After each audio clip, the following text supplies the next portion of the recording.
Olá novamente, tudo tranquilo? Eu sou o professor Danilo Cruz e esse vídeo é também parte da disciplina Clínica Ampliada e Tecnologias de Cuidado, que por sua vez também é parte da pós-graduação em Saúde Mental e Atenção Psicossocial da Faculdade Olga Mattic. Nesse vídeo especificamente, nós vamos explorar exemplos práticos de clínica ampliada trazidos na própria cartilha sobre clínica ampliada do Programa Nacional de Humanização do SUS, instigando ainda mais a nossa curiosidade e estimulando a nossa atitude heurística, a nossa pesquisa. Pois bem, vamos aos casos. No primeiro caso, nós vemos, na verdade, uma situação muito interessante. Um serviço de hematologia percebeu que, mesmo tendo disponível toda a tecnologia para o diagnóstico e o tratamento dos usuários com anemia falciforme, havia um problema pontual que, se não fosse levado em consideração, não melhoraria a anemia dessas pessoas. Nós sabemos que essa doença acomete principalmente a população negra, que na cidade em que o serviço funcionava tinha poucas opções de trabalho. Então o serviço percebeu que o tratamento ficaria muito limitado caso houvesse apenas um enfoque estritamente hematológico, pois justamente a sobrevivência dos usuários estaria ameaçada pela composição da doença com o contexto em que os sujeitos se encontravam. Nesse caso muito específico, era necessário que também houvesse opção de trabalho, que se criasse opção de trabalho para esses usuários do serviço, uma vez que apenas com o tratamento convencional não seria possível obter resultados satisfatórios. A equipe, então, se debruçou sobre o problema e propôs buscar ajuda em escolas de computação, com a ideia de oferecer cursos para que os usuários com anemia falciforme, que o desejassem, é claro, tivessem a oportunidade de estudar, criando assim uma empregabilidade e novas opções de trabalho, melhorando assim a sua expectativa de vida.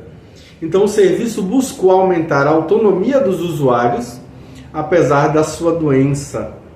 Além disso, ao perceber que as consequências atuais da doença tinham determinantes culturais, sociais, econômicos muito importantes, essa equipe criou ações práticas para atuar neste âmbito específico. Ela iniciou conversas na cidade com os movimentos sociais diretamente interessados nesse tipo de tema, buscando atuar junto com estes movimentos, justamente para que, juntamente com o poder público municipal e outros serviços de saúde, eles pudessem fazer alguma coisa. Então o serviço de saúde abriu a roda, ou seja, usou de um método de inclusão para que os problemas e soluções em relação à anemia falciforme pudessem ser mais coletivos. Houve então a ampliação da compreensão do processo saúde-doença e uma ação em direção ao compartilhamento dessa compreensão. O objeto de trabalho do serviço de saúde claramente se ampliou. Buscou diagnosticar não somente os limites e os problemas oriundos da doença, mas também as potencialidades dos usuários doentes e da comunidade. Pois bem, a gente lembra então que a clínica ampliada exige dos profissionais de saúde um exame permanente dos próprios valores e dos valores que estão em jogo na sociedade. O que pode ser ótimo e correto para o profissional pode estar literalmente contribuindo para o adoecimento de um usuário. E aí, quando a gente tem um comprometimento ético com o usuário, a gente deve levar o serviço a ajudá-lo a enfrentar ou, ao menos, perceber um pouco desse processo de permanente construção social em que todos influenciam e são influenciados. Caso interessante, né? Aí o caso 2, que também é um caso poético.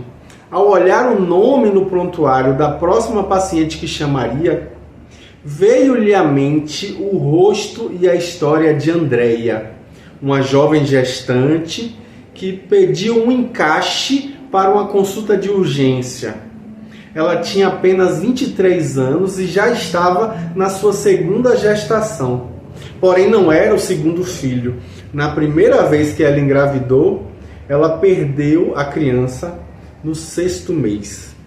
Estela, a obstetra, a obstetriz experiente, também fez o pré-natal na primeira gestação e pôde acompanhar toda a frustração e toda a tristeza da jovem após essa perda.